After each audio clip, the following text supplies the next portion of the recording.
ఓం హ్రీంకారాసనగద్భితానలసికాం సౌః క్లీం కళాంభిప్రतीं సౌవర్ణామ్రధారిణీం వరసుధాధౌతాం త్రినేత్రోజ్వలాం వందే పుస్తకపాశమంకుశధరాం స్రగ్భూషితాముజ్వలాం త్వాం గౌరీం త్రిపురాం పరాత్ప్రగలాం శ్రీచక్రసంచారిణీం. ఓం క్లీం క్లీం కామాఖ్యా క్లీం క్లీం నమః. మనకి కామాఖ్యాదేవి గురించి అంబుబాచి అనేటటువంటి ఉత్సవం మనకు సంవత్సరానికి ఒక్కసారి జరుగుతుందని తెలుసు. అయితే అది ఎప్పుడు జరుగుతుంది అని అంటే మనకి ఆషాఢ మాసం శుక్లపక్షం సప్తమి నుంచి ఏకాదశి తిథుల్లో జరుగుతుంది. అయితే అమ్మవారు ప్రతి నెల కూడా రజస్వలవుతుంది, మనకి బహిష్ట అవుతుంది. అయితే సంవత్సరానికి ఒక్కసారి మాత్రమే మనం ఆ టెంపుల్ అథారిటీస్ వాళ్ళు ఫంక్షన్ చేస్తారు. అది ఎప్పుడు అంటే ఈ యొక్క ఆషాఢ శుద్ధ సప్తమి నుంచి ఏకాదశి తిథి వరకు. అది ఎప్పుడు పడింది మనకి? జూన్ 22వ తేదీ నుంచి జూన్ 26 వరకు ఫంక్షన్ జరుగుతుంది, ఫెస్టివల్. అంటే అప్పుడేనా అండి అంటే సంవత్సరం అంతా కూడా జరుగుతుంది. ఇప్పుడు పుష్కరాలు ఉన్నాయి, మనం పుష్కరాలు సంవత్సరం అంతా కూడా ఇప్పుడు యమునా నది పుష్కరాలు జరుగుతున్నాయి. దేవగురువైనటువంటి బృహస్పతి కమండలంలో ఉన్నటువంటి పుష్కరుడు యమునా నదిలో ప్రవేశించాడు. ఎక్కడ? కర్కాటక రాశి, గురుడు కర్కాటక రాశిలోకి వచ్చినప్పుడు. అప్పుడు సంవత్సరం అంతా కూడా పుష్కరాలే, కాకపోతే ఆ ఘాట్లు లోతుగా ఉంటాయి, మీకు నీళ్ళు ఎక్కడ చేయాలో తెలియదు. కాబట్టి ప్రభుత్వం ఏం చేస్తుందంటే మొదటి 11 రోజుల్ని ఆది పుష్కరాలని, ఆఖరి 11 రోజుల్ని అంత్య పుష్కరాలని చెప్పేసి జరుపుతుంది. మిగతా రోజంతా స్నానం చేయొచ్చు. ఇంకా ప్రిసైజ్గా అనుభవజ్ఞులైనటువంటి మన గురువు గారు చాగంటి కోటేశ్వరరావు గారు వీళ్ళంతా కూడా మధ్యాహ్నం 12 గంటల నుంచి 1 గంట మధ్యలో వీళ్ళంతా కూడా ప్రతిరోజు కూడా పుష్కరుడు ఉంటాడు కాబట్టి స్నానం చేసుకోవచ్చు అని. అలాగే కాశీలో కూడా మణికర్ణిక ఘాట్లో ప్రతిరోజు కూడా, ఇంకా ఈ ఈ సంవత్సరం ఆ సంవత్సరం లేదు, ప్రతిరోజు కూడా 12 నుంచి మనకి కొన్ని గడియల పాటు 1 గంట వరకు మీరు స్నానం చేసుకోవచ్చు అని చెప్పారు.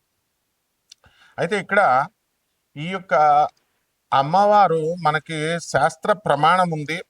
అదేమిటంటే ప్రతి మాసం భవేద్దేవి యత్ర సాక్షాత్ రజస్వల. అంటే ప్రతి మాసాన్ని కూడా మనము ప్రతి మాసం మనం అనొచ్చు, సంస్కృతంలో మాసే మాసే అని అనొచ్చు, మాసి మాసి అని అనొచ్చు అనమాట. అందువలన మనకి ప్రతి నెల కూడా స్త్రీలు అందరూ కూడా ఏ విధంగా అయితే బహిష్ట అవుతారో ఆ విధంగా అమ్మవారు కూడా, కామాఖ్య అమ్మవారు కూడా బహిష్ట అవుతూ ఉంటుంది ప్రతి నెల. కాబట్టి మనం ఈ అంబుబాచి ఫెస్టివల్కి వెళ్ళలేకపోయామండి అని బాధపడాల్సినటువంటి అవసరం లేదు. ఏ టైంలో అయినా సరే ప్రతి సంవత్సరం ప్రతిరోజు కూడా మీరు ఆ యొక్క అమ్మవారిని మనం ధ్యానించుకోవచ్చు, కామాఖ్య అమ్మవారిని దర్శించుకోవచ్చు. ఆమె ఎవరో కాదు, ఆమె సాక్షాత్తు మాయాపీఠమైనటువంటి పెజవాడ కనకదుర్గాదేవియే అక్కడ యోనిపీఠంలా అక్కడ మనకి కామాఖ్యలో వెలిసింది, ఇందులో డౌట్ లేదు. తర్వాత ఆ అమ్మవారి ఒడ్డున బ్రహ్మపుత్ర నది మనకు ప్రవహిస్తూ ఉంటుంది. ఆ బ్రహ్మపుత్ర నది లో మనకి ఈ యొక్క ఉత్సవం అనేటటువంటి జరుగుతుంది.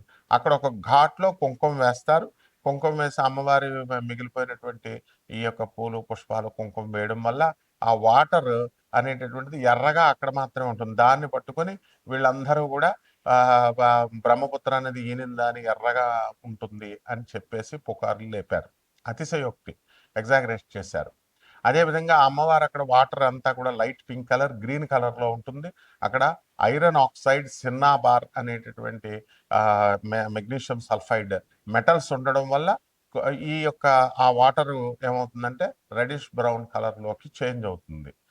గ్రీన్ కలర్లో ఉన్నటువంటి light green colour, light pink కలర్లో ఉన్నటువంటిది రెడిష్ బ్రౌన్ అవుతుంది.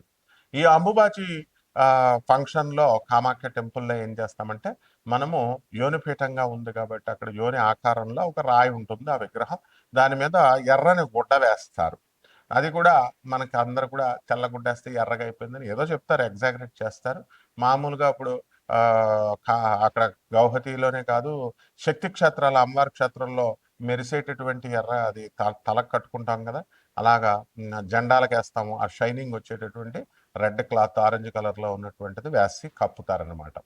తర్వాత అంబుబాచి ప్రసాదంగా ఎలాగైతే గాణగాపురంలో ఆ పాదుకల్లో ఉన్నటువంటి ఆ గంధాన్ని తీసి మరి అడిగిన వాళ్ళకి ఇస్తూ ఉంటారు. అంటే డబ్బులు ఇచ్చిన వాళ్ళకి, పంతులు గారులకు డబ్బులు ఇస్తే ఇస్తారు, 1000 రూపాయలు, 10,000, 5,000 అట్లా అనమాట. అది డిమాండ్ వీళ్ళు క్రియేట్ చేయడం వల్ల వాళ్ళు అలా తయారయ్యారు. ఇక్కడ కూడా అంతే, తెలిసిన వాళ్ళకి ఇచ్చే సీన్ ఏం లేదమ్మా. అక్కడ ఎవరైతే డబ్బులు కడుతూ ఉంటారో వాళ్ళకి ఇస్తూ ఉంటారనమాట. కాబట్టి అక్కడ అదేమీ అవసరం లేదు మీకు. అంబుబాచి అమ్మవారి ఎప్పుడు కూడా బ్రహ్మపుత్ర నది బ్రహ్మదేవుడు అక్కడ సృష్టించాడు. ఆ వాటర్ అక్కడ ఒక స్ప్రింగ్ ఉంటుంది, అంటే వాటర్ ధార, నీటి ధార ఆ అంబుబాచి అమ్మవారి కామాఖ్య టెంపుల్ లోపల అది ఆ యోనిపీఠం మీదగా స్రవిస్తూ ఉంటుంది, ప్రవహిస్తూ ఉంటుంది. ఆ వాటర్ని కొంచెం తీర్థం కింద మనం తాగుతాము. అక్కడ కామాఖ్య టెంపుల్లో 64 యోగిని గణాలు, తర్వాత అష్టాదశ శక్తి పీఠాల దేవతలు, మొత్తం సమస్త శక్తులు అందరూ కూడా ఉన్నారు. దశమహావిద్యల అధిష్టాత్రులైనటువంటి తార, మహాకాళి, చిన్నమస్త, త్రిపుర భైరవి, బగళాముఖి, తర్వాత రాజశ్యామల అంటే మాతంగి, తర్వాత భువనేశ్వరి, కమలాత్మిక, ధూమావతి అండ్ షోడసి లలిత అమ్మవార్లందరూ కూడా అక్కడ ఉంటారు. ఆ టెంపుల్ నుంచి ఒక 8 కిలోమీటర్ల దూరంలో భువనేశ్వరి అమ్మవారు ఉంటారు. కాబట్టి సాధన చేయాలి అనుకునేటటువంటి వాళ్ళు అక్కడికి వెళ్ళి దర్శించుకుంటా ఉంటారు, అక్కడ ధ్యానంలో చేసి వస్తూ ఉంటారనమాట. కాబట్టి ఇక్కడ మనకి ఈ అమ్మవారి గురించి ఏం చెప్పారు, పుష్కరాల్లో ఏ విధంగా అయితే మనకి, ఇప్పుడు మాది గోదావరి రాజమండ్రి, గోదావరి పుష్కరాల్లో ఆ సంవత్సరం అంతా కూడా మేము పెళ్లిళ్ళు చేయం, ఆ నది ప్రవహించాడు. అలాగే మేము బెజవాడలో పెరిగాం, బెజవాడ కనకదుర్గ దేవస్థానం గురువుల దగ్గర, మా దత్తాత్రేయ శర్మ గారి దగ్గర మేము చదువుకున్నాం. కాబట్టి మరి అక్కడ ఆ కృష్ణానది ఒడ్డున మరి అక్కడ కూడా కృష్ణా పుష్కరాలు జరిగినప్పుడు పెళ్లిళ్ళు చేయం, ఆ నది ఒడ్డున ఉన్నటువంటి శుభకార్యాలు చేయరు పుష్కరాల్లో.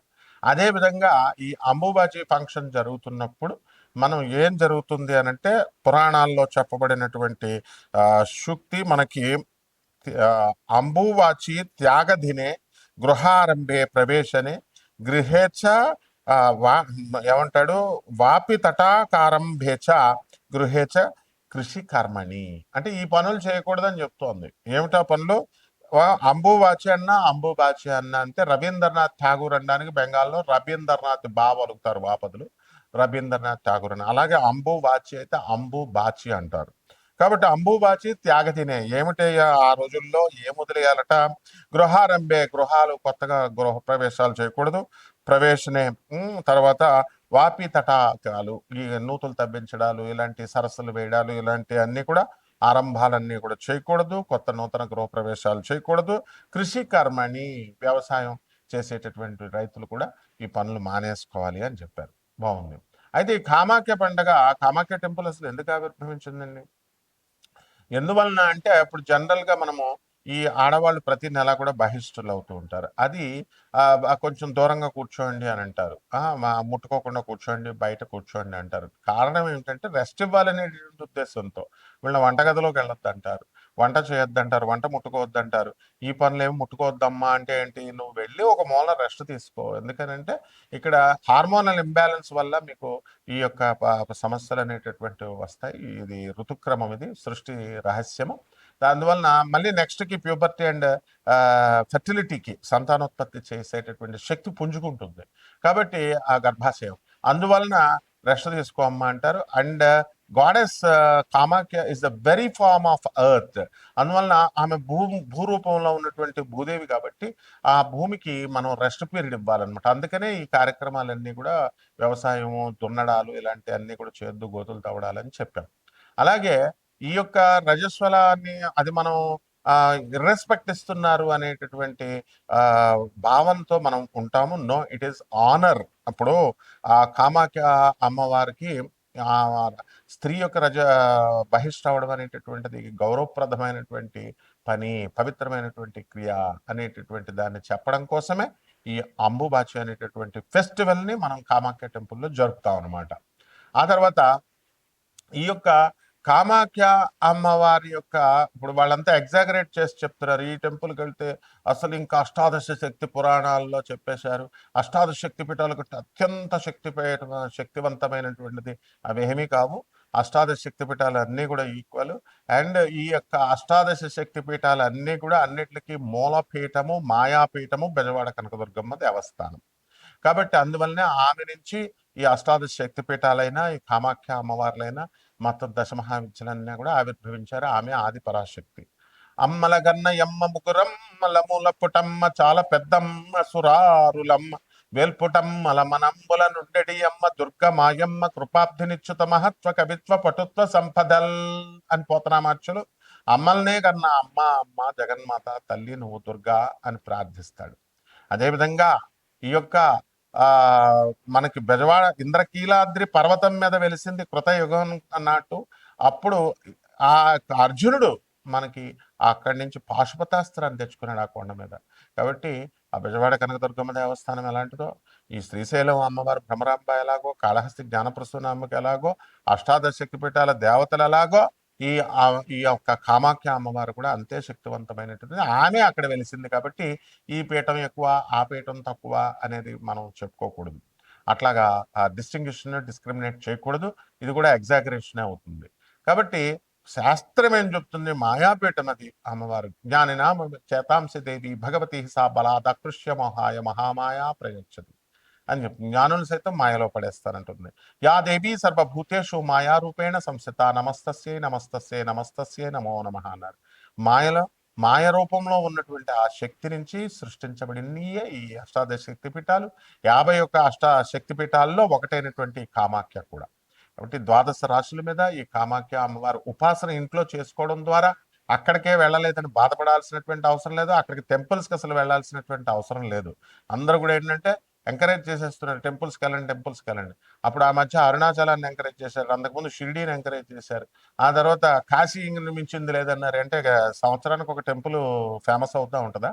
వీళ్ళ పర్పజల్ చెప్పేటటువంటి వాళ్ళ పర్పజల్ సర్వ్ అయినప్పుడు వ్యూస్ మీరు బాగా చూస్తూ ఉంటారు కాబట్టి వేరే దేవస్థానం గురించి చెప్తూ ఉంటారు. కాబట్టి దేవాలయాలకు వెళ్ళాల్సినటువంటి అవసరం లేదు. ఆ విగ్రహం అనేటటువంటిది ప్రతిబింబం అన్నమాట. ఆ దేవతకి ప్రతిబింబం ఇంట్లో చేసుకోండి. ద్వాదశ శక్తి పీఠాలన్నింటికి కూడా ద్వాదశ రాశులు వారు ఏ విధంగా ప్రభావితం చేస్తాయి అష్టాదశ శక్తి పీఠాలు, ఈ కామాఖ్య టెంపుల్ అనేటటువంటిది మనం ఒక్కొక్క రాశి వారీగా చెప్పుకున్నాం. ధనుస్సు రాశి. ఈ ధనుస్సు రాశి వారికి అందరికీ కూడా అర్ధాష్టమంలో ఉన్నటువంటి శని మరి జూలై 27వ తేదీ 2026 సంవత్సరం దాటిన తర్వాత మనకి ఇక్కడ వక్రించడం జరిగింది. ఆ కారణంగా ప్రతి పని కూడా ఈ ధనుసు రాశి వాళ్ళకి అందరికీ కూడా కొంచెం 1-2 సార్లు ప్రయత్నించాల్సినటువంటి అవసరం ఉంది. కొంచెం లేటుగా జరగడం వల్ల కాస్త నిరాశ నిస్పృహ అనేటటువంటిది రావడానికి అవకాశాలు ఉంటాయి. అయితే అంబుబాచి ఉత్సవం కామాఖ్య టెంపుల్ దాటిన తర్వాత నుంచి మీకు మీ జాతకాల్లో పెను మార్పులు అనేటటువంటివి కనబడుతున్నాయి. రాహు కుంభరాశిలో ఉండి మీ సోదరుల యొక్క డెవలప్మెంట్ని చూపిస్తాడు. అదేవిధంగా ఈ యొక్క రాహువు మనకి వ్యాపారాల్లో మిమ్మల్ని నెంబర్ 1గా చేయడం అనేటటువంటిది జరుగుతుంది. మీ మాటల్లో మెస్మరిజము, మీ బిజినెస్ల్లో కిరాణా వ్యాపారము, హోటళ్ళ వ్యాపారాలు, ఇలా హాస్టల్స్, ఇలాంటి బిజినెస్లన్నీ కూడా మీరు చక్కగా ముందుకు తీసుకొని వెళ్ళడం అనేటటువంటిది జరుగుతుంది. కాబట్టి అధికమైనటువంటి లాభాలు మీరు ఆర్జించడం అనేటటువంటిది జరుగుతుంది.